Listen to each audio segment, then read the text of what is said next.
सहअभाज्य संख्याएं क्या होती है? सहअभाज्य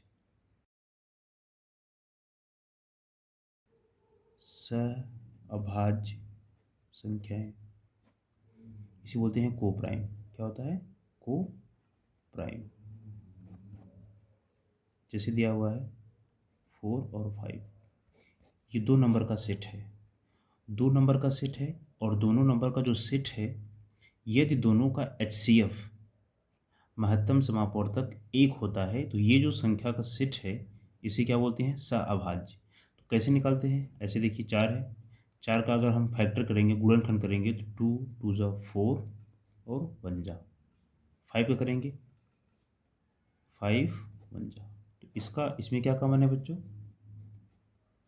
जो हाईएस्ट कॉमन फैक्टर महत्तम समापवर्तक कितना होगा? 1 होगा।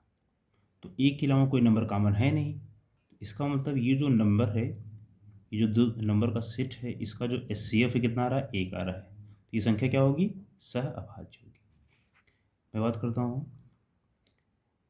18 और 12 की बात मैं करता हूँ। तो 18 का फैक्टर कितना होगा? 2 3 जा 6 3 जा 18। 12 का फैक्टर कितना होगा? 2 2 जा 4 3 जा 6। तो इसका जो HCF आएगा, महत्तम समापवर्तक आएगा, कितना आएगा? इसमें क्या कॉमन है? 3 कॉमन है। देखिए ये 3 कॉमन है, तो इसे कितना आ गया? 3 आ गया। तो क्या ये जो नंबर का सेट है, क्या ये सहअभाज्य है? नहीं, क्योंकि इन दोनों संख्याओं का जो HCF है, महत्तम समवर्तक को कितना है? 3 है, इसलिए ये को प्राइम नहीं है। जो कि 4 और 5 क्या है? को प्राइम। देखिए अगला जो टॉपिक है, ये अब बहुत ही इंपॉर्टेंट टॉपिक है। मैं आज आपको सिखाने वाला हूँ कि किसी संख्या का अगर घात बड़ी संख्या दिया हो तो उसका इकाई अंक कैसे ज्ञात करते हैं। आइए देखते हैं कि 3 घाते कितना दिया हुआ है? 43 दिया हुआ है, 43। तो सबसे पहले हम क्या करते हैं, जो घात है उसमें हम 4 से भाग कर देते हैं। 4 1 जा 4, 0 आ गया। 3 लाएंगे, डिवाइड नहीं होगा, 0 बढ़ाएंगे, रिमाइंडर कितना आ गया? 3 आ गया। 43 में अगर हम 4 से डिवाइड करेंगे तो रिमाइंडर कितना आएगा? शेष पर कितना आएगा? 3 आएगा। तो जितना शेष बचे उसी संख्या का जो ये आधार है, इसका उतना पावर कर देते हैं। 3 की पावर क्या हो गया? 3। ये रिमाइंडर है, रिमाइंडर को हमेशा ऊपर रहना चाहिए। तो ये जो बेस है, ये पावर रिमाइंडर। तो रिमाइंडर कितना है? 3 है शेष पर। तो 3 का गुणा अगर हम 3 बार करेंगे तो कितना आएगा? 3 3 जा 9 3 जा 27। इकाई अंक कितना आ गया? कितना आ गया? 7। तो 3 3 खाते 47 में इकाई अंक कितना आएगा? 7 आएगा। जैसे कि मैं बात करता हूँ कि अगर 3 की पावर कितना हो जाए? 16 हो जाए, तो 16 में अगर हम 4 से डिवाइड करेंगे तो 4 4 जाए कितना हो गया? 16 हो गया। रिमाइंडर कितना आ गया? 0 आ गया। तो इस कंडीशन में अगर जब हम 4 से डिवाइड करते हैं, रिमाइंडर 0 आ जाता है, तो इकाई का अंक कितना होता है? इकाई का अंक जो होता है वो कितना होता है? 1 होता है। क्या होता है? 1 होता है। किस कंडीशन में 1 होता है? बता रहे हैं 3 7 और 9। इन तीनों संख्याओं को का जो घात होता है उसमें 4 से डिवाइड करने पर अगर रिमाइंडर 0 आता है, शेषफल 0 आता है, तो इकाई का जो अंक होता है वो कितना होता है?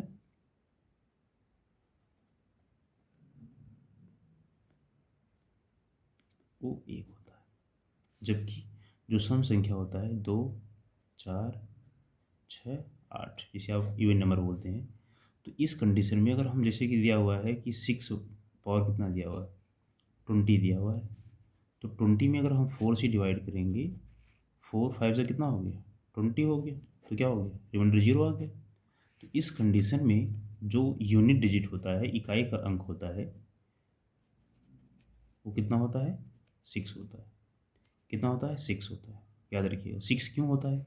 4 से क्यों डिवाइड करते हैं? आइए हम देखते हैं कि अगर इसे 6 है, 6 का अगर हम 6 टाइम मल्टीप्लाई करेंगे तो हमेशा इकाई का अंक कितना आता है?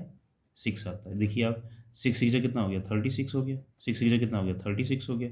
अगर इसका मल्टीप्लाई करेंगे तो 6 6 जा 36 आ रहा है, तो इकाई का कितना होता है 6 होता है।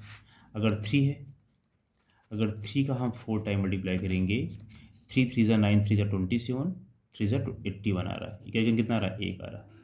तो आप देखिए अगर विषम संख्या है 3 7 9 है, इसका 4 बार गुणा करते हैं तो इकाई का अंक हमेशा 1 आता है। सम संख्या है, 4 बार गुणा करने पर इकाई का अंक हमेशा कितना आता है 6 आता है। इसीलिए हम क्या करते हैं, जो घात रहता है उसमें हम 4 से क्या करते हैं डिवाइड करते हैं, तब हम फाइंड कर पाते हैं।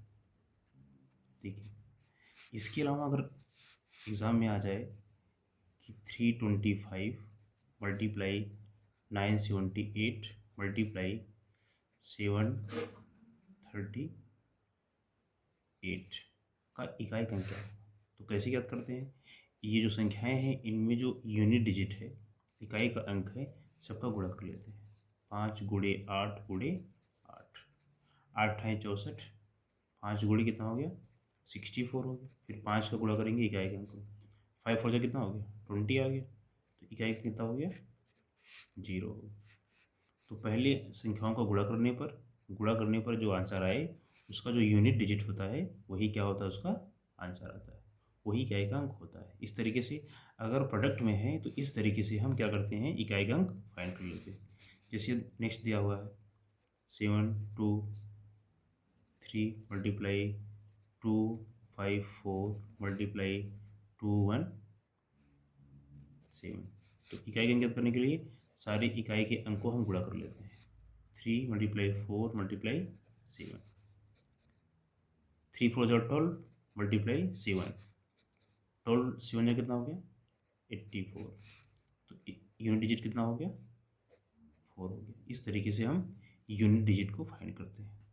देखिए ये क्वेश्चन देखिए, इसमें लिखा हुआ है किसी संख्या में 5 से भाग देने पर भागफल 12 एवं शेषफल 3 प्राप्त हो तो वह संख्या ज्ञात कीजिए। कैसे याद करते हैं, देखिए आइए 5 से हम उस संख्या में डिवाइड करते हैं, उस संख्या को क्या मान लेते हैं बच्चों x मान लेते हैं। जब 5 से डिवाइड करते हैं उस संख्या में तो भागफल कितना प्राप्त होता है 12 प्राप्त होता है, और शेषफल कितना होता है 3 प्राप्त होता है। तो आइए हम देखते हैं क्या होता है।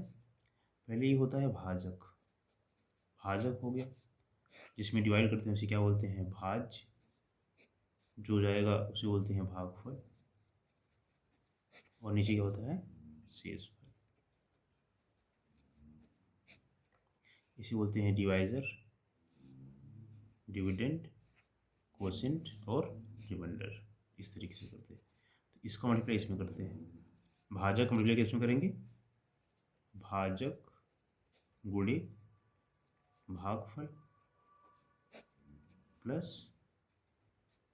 शेषफल, तो क्या आ जाएगा बच्चों आपका भाज्य आ जाएगा।